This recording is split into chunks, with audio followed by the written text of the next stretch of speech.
Ladies and gentlemen, the Pacific Rim has been identified as being the most at risk globally for smoking and tobacco-related injuries, especially in youth. It is estimated that by the year 2030, that over 8 million deaths will be tobacco-related, and a vast majority of these will be in low to middle income countries. The World Health Organization introduced the Framework Convention on Tobacco Control in 2005. This has helped promote a strengthening of smoking laws within the region. Yet despite this, youth continue to smoke.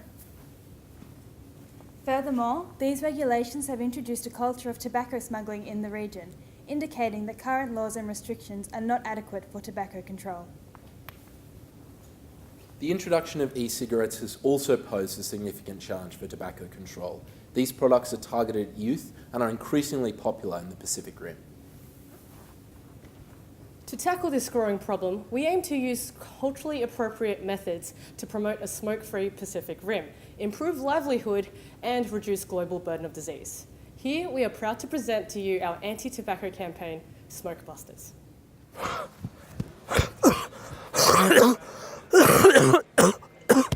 Mate, are you alright? That cough of yours sounds like it's getting worse. Yeah, I've just been smoking with some mates at uni. You can't smoke before you play rugby, man. It's not good for you. Oh, well, it's just a social thing. No, let me show you something. Fiji, located in the South Pacific, consists of over 330 islands and a population of 860,000. The multi-ethnicity of Fijians stem from the country's rich history of unique cultural practices and beliefs. Well known for its biodiversity and endowed with abundance of forest, mineral and fish resources, Fiji has positioned itself as one of the most developed Pacific Island economies, experiencing rapid growth in the 70s and 80s, attaining an HDI ranking of 90 globally in 2014. Its economic growth has facilitated improvements in health outcomes over the past 3 decades. Despite this, non-communicable diseases pose a significant challenge to current health policy, particularly smoking and tobacco. 23.4% of Fijian men, 4.6% of women, 16.2% of boys and 7.4% of girls report smoking a cigarette each and every day. While this may be lower than the national average compared to other low to middle income countries, smoking still presents a serious public health threat, with 74% of children reporting to have tried a cigarette before the age of 14. And this only represents the tip of the iceberg in terms of increased healthcare costs and burden of disease due to smoking-related illness. This is particularly crucial given the young age of Fiji's population, with 29% of its citizens being under the age of 15 and a further 16% being between the ages of 16 and 24. Therefore, any effort to reduce smoking amongst young people would have a tremendous effect on health outcomes for future years. The current situation in Fiji is one of positive progress. In 2012, the Ministry of Health introduced new smoking laws focused on banning smoking in public areas. The campaign sought to promote the dangers of smoking. However, the tactics used were never pre-tested on the target audience, and no research was ever conducted on what would actually work within the Fijian environment. Furthermore, no post-market evaluation was ever conducted. A new challenge in reducing tobacco usage in Fiji is the growing phenomenon of e-cigarettes. E-cigarettes are targeted at youth and don't fall under the same restrictions as conventional cigarettes, and any intervention must target these as well, as they have been linked to increased activation of the sympathetic nerve system and further oxidative stress, both of which increase the risk of heart attack and stroke. We will initially implement strategies directed at Fijian university students and staff, which will quickly flow on to the broader community. Thus, the 3 key strategies of our campaign are: highlight the seriousness of smoking-related disease and build support amongst students and staff for tobacco control through a health week, deter and prevent smoking, particularly among youth, through an effective mass media and peer-to-peer education campaign. We will start at the University of the South Pacific, an ideal university with multiple campuses across Fiji and across the South Pacific. USP will provide a vehicle for us to secure the success of our campaign and to effectively roll out to other Pacific Island nations and universities. Our proposal will build support amongst the local community for tobacco control by raising a large number of young tobacco control advocates. Okay, but everyone smokes on campus even though we're not meant to. What are we meant to do about that? Take a look at this. Our initiative Smokebusters aims to reduce the smoking rates in the Pacific Islands, starting with the USP Suva campus in Fiji. Our program involves a three-step approach that incorporates proven methods, such as the promotion of Health Week, peer-to-peer education, and a mass media campaign. Our first strategy is to introduce a smoking-themed Health Week as a platform to educate and provide support services to our university students and staff. This will also serve as an aesthetic makeover of the campus, promoting tobacco control and our Smokebusters campaign. Firstly, seminars will be held in event spaces like this, across campus.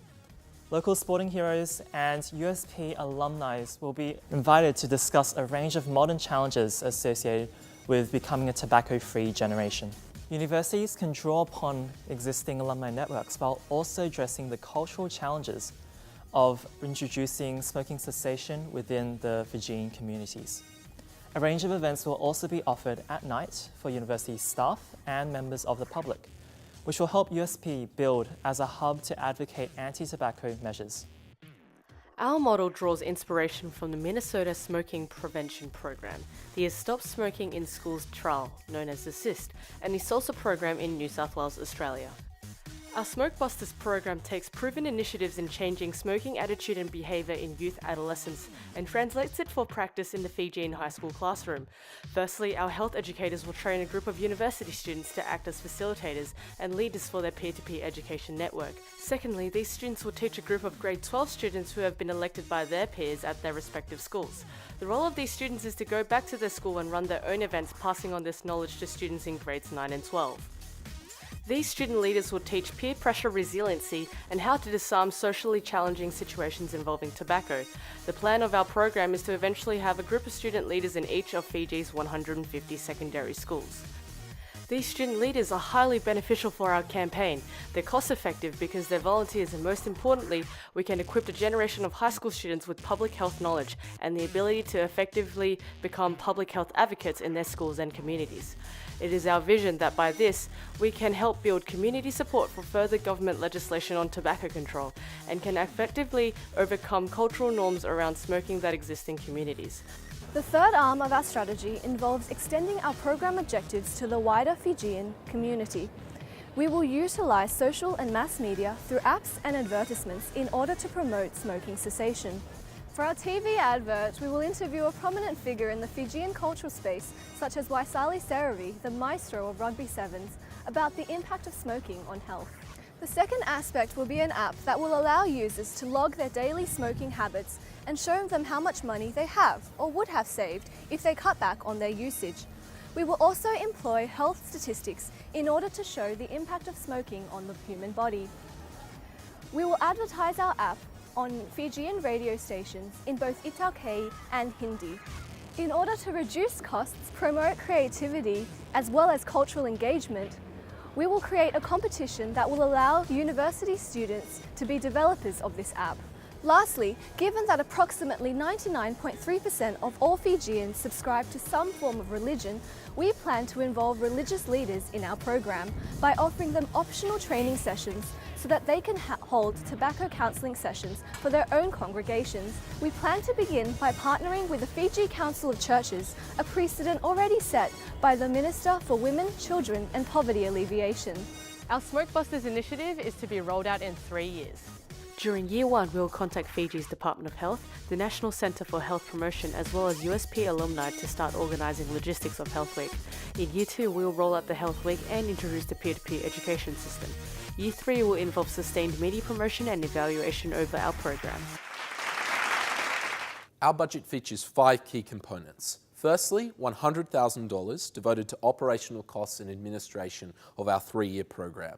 Secondly, $15,000 for the operation of Health Weeks for 3 years. Thirdly, $60,000 to operate and run our peer-to-peer education events and administration and production costs.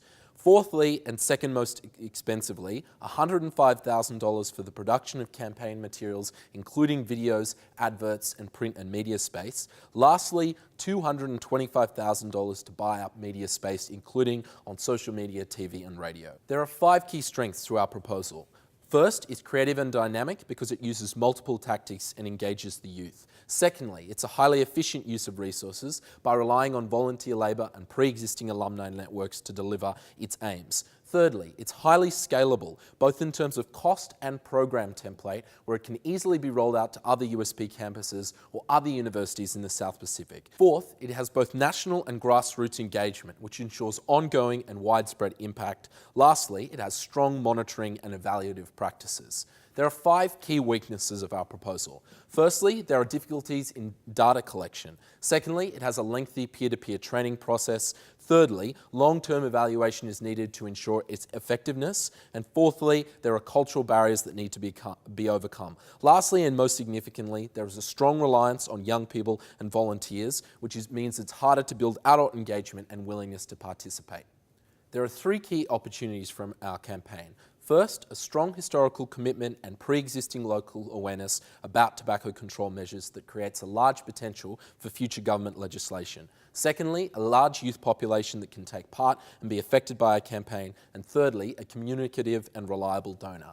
There are 4 key threats to our campaign. Firstly, lack of access to remote communities. Secondly, a potential deficiency in interest and attitudes by youth participants. Thirdly, the difficulties in sustaining the level of interest and keeping those issues salient. And fourthly, and most importantly, the challenge posed by those with a financial interest in the sale of tobacco products, such as tobacco corporations, local shopkeepers, and agriculturalists.